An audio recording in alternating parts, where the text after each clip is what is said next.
दरम्यान महायुती 2.0 सरकारच्या शपथविधीची खास टॅगलाईन सुद्धा तयार झाली आहे। महाराष्ट्र आता थांबणार नाही, महायुती सरकारची ही नवीन टॅगलाईन आहे। आझाद मैदानामध्ये भव्य स्टेजला सुद्धा आता असे खास बॅनर लावण्यात आलेले आहेत। फडणवीसांच्या सागर बंगल्याबाहेर महाराष्ट्र आता थांबणार नाहीचे बॅनर्स पाहायला मिळतात। तर महायुती सरकार 2.0 चं नवीन हे वाक्य आहे, नवीन स्टेटमेंट आहे, नवीन खास टॅगलाईन आहे। महाराष्ट्र आता थांबणार नाही असं म्हणत महायुती सरकारची आता भव्य दिव्य एंट्री होतीये। आपल्यासोबत आपले प्रतिनिधी सूरज ओझा लाईव्ह आहेत। सूरज, एकंदरीतच आजच्या शपथविधीची प्रचंड उत्सुकता आहे। त्यामध्ये आता एकनाथ शिंदे सुद्धा सामील होणार, उपमुख्यमंत्री पदाची शपथ घेणार असं खात्रीला कळतंय। त्यामुळे या ऊर्जेमध्ये आणखीन भर पडली आहे। शिवाय महाराष्ट्र आता थांबणार नाही अशी एक नवीन टॅगलाईन, या सगळ्याच गोष्टी एकत्रितपणे घडतायत। आपण काय सांगाल, अधिक काय माहिती द्याल याबद्दल?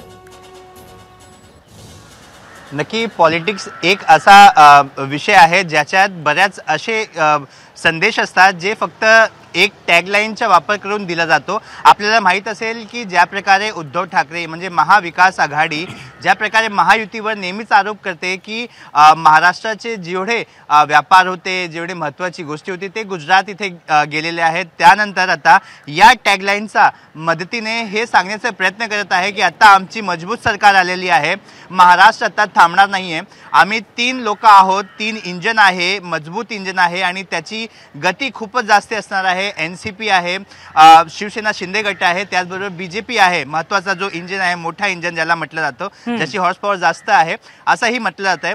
तर या प्रकारे हा जो महायुतीची सरकार आहे ती आता चांगल्या वेगाने जाणार आहे। तर एक संदेश देण्याचा प्रयत्न आहे त्यांच्या विरोधकांना, कारण की आपण पाहिलं असणार की महायुती ज्यावेळी निवडणुकीची घोषणा झाली होती, ज्यावेळी सगळे प्रचार प्रसार करत होते, त्यावेळी देखील त्यांची जी जाहिराती होती ती लोकांमध्ये जाण्यासाठी आय कॅची लाईनचा वापर करण्यात आला होता। आणि त्याच प्रकारे आपण यावेळी पाहू शकतो की स्टेजवर मोठ्या अक्षरांमध्ये मोठ्या फॉन्टमध्ये असं लिहिण्यात आलेलं आहे की महाराष्ट्र आता थांबणार नाही।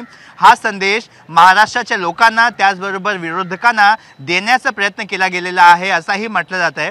आणि असं सांगितलं जात आहे की ज्या प्रकारे तुम्ही आरोप करताय की महाराष्ट्राचे व्यापार दुसऱ्या राज्यात जात आहेत तसा होत नाहीये, महाराष्ट्र ही त्यापेक्षा पुढे जाणार आहे। जी धन्यवाद सूरज आपण दिलेल्या माहितीबद्दल। तर महाराष्ट्र आता थांबणार नाही असे बॅनर्स ठिकठिकाणी लागलेले आहेत, खास करून शपथविधीच्या ठिकाणी, फडणवीसांच्या सागर बंगल्याबाहेर। अशा पद्धतीचा एक संदेशच विरोधकांना आणि महाराष्ट्राला देण्याचा महायुतीचा हा प्रयत्न आपल्याला दिसून येतोय। महायुती 2.0 सरकारचा आता हा नवीन संदेश आहे, महाराष्ट्र आता थांबणार नाही। एबीपी माझा, उघडा डोळे बघा नीट।